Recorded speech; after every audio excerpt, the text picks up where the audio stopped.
तो है गाइज, इससे पहले वाली वीडियो में हमने बताया था फार्मास्यूटिकल केमिस्ट्री का जो मोस्ट इम्पोर्टेंट क्वेश्चन था उसके बारे में हमने डिस्कस किया था।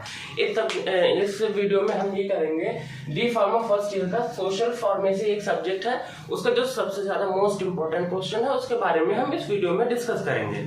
तो चलिए डायरेक्ट हम वीडियो स्टार्ट करते हैं।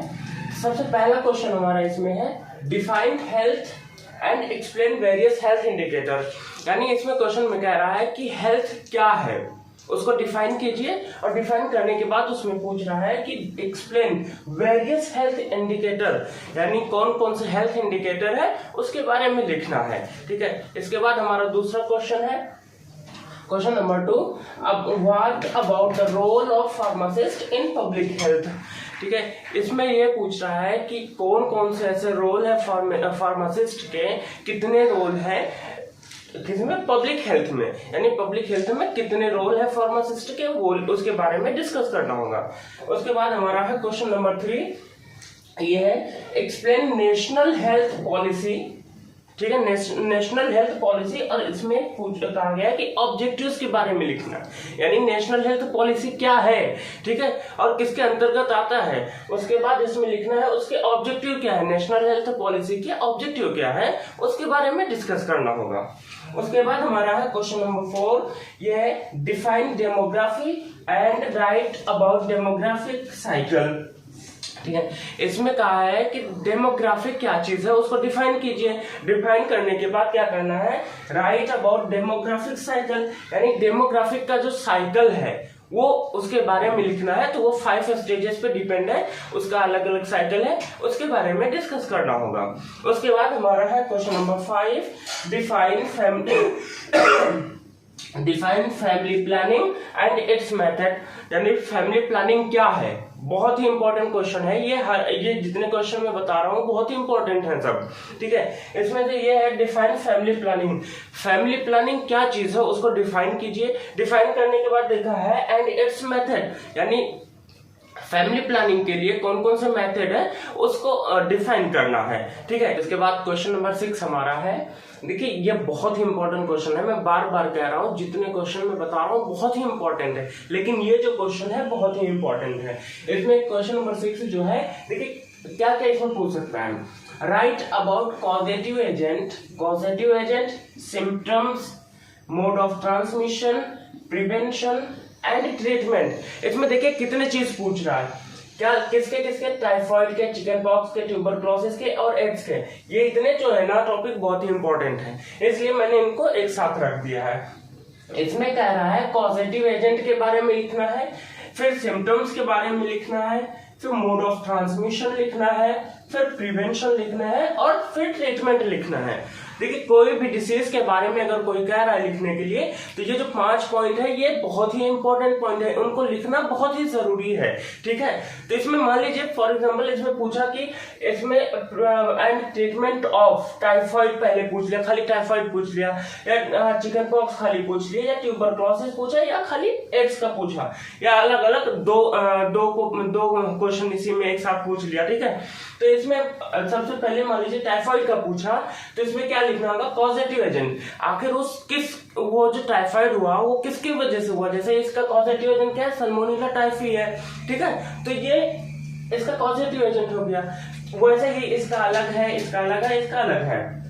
उसके बाद कहा है कि सिम्टम क्या है। अब टाइफाइड में सिम्टम क्या क्या है, ठीक है, कि मतलब कैसे हम पहचाने कि हाँ ये भाई टाइफाइड ही है। ठीक है, तो उसके लिए उसका क्या सिम्टम है वो लिखना होगा। तीसरा है mode of transmission. Mode of transmission मतलब होता है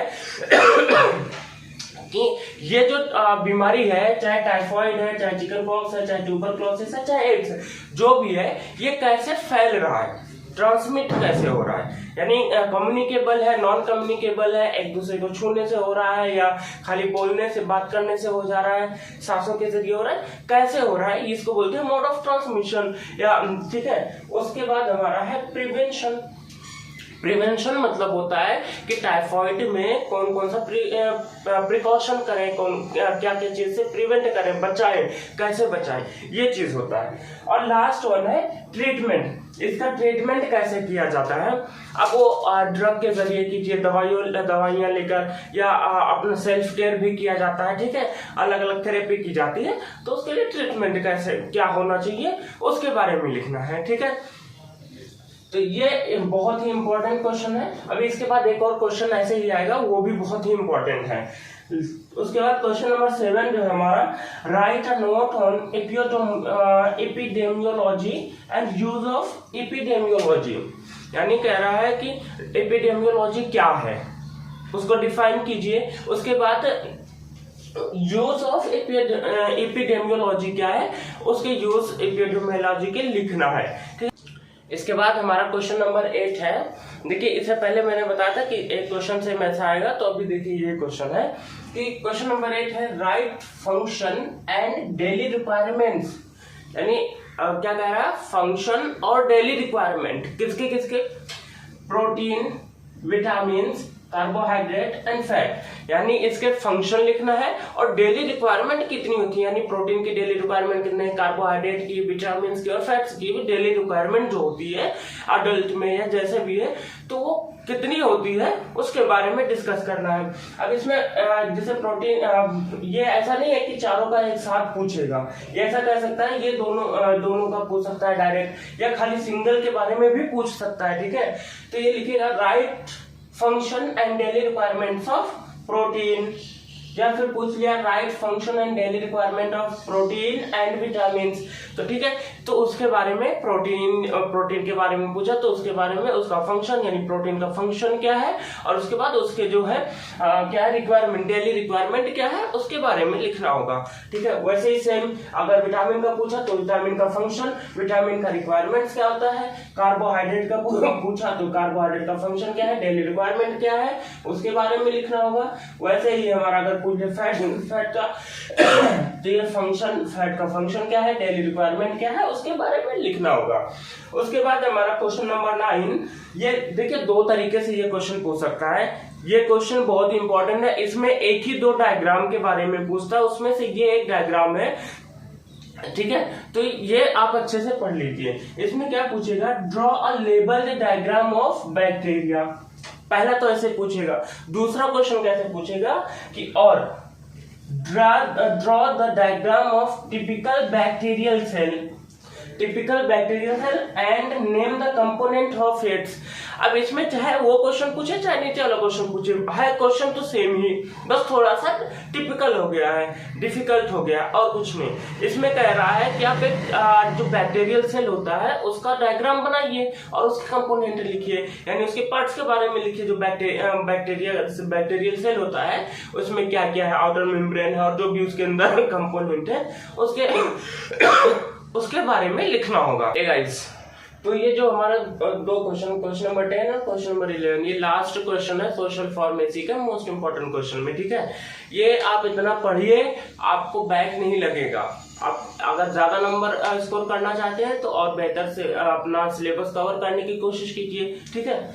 अब इसमें हमारा क्वेश्चन नंबर 10 है, लिखा है right about gram staining methods of bacteria. इसमें कह रहा है कि ग्राम स्टेनिंग का जो मेथड है और किसका, बैक्टीरिया का, उसका जो मेथड है उसके बारे में लिखना है, ठीक है। आप इसमें जो भी इसके मेथड है उसके बारे में लिखिए।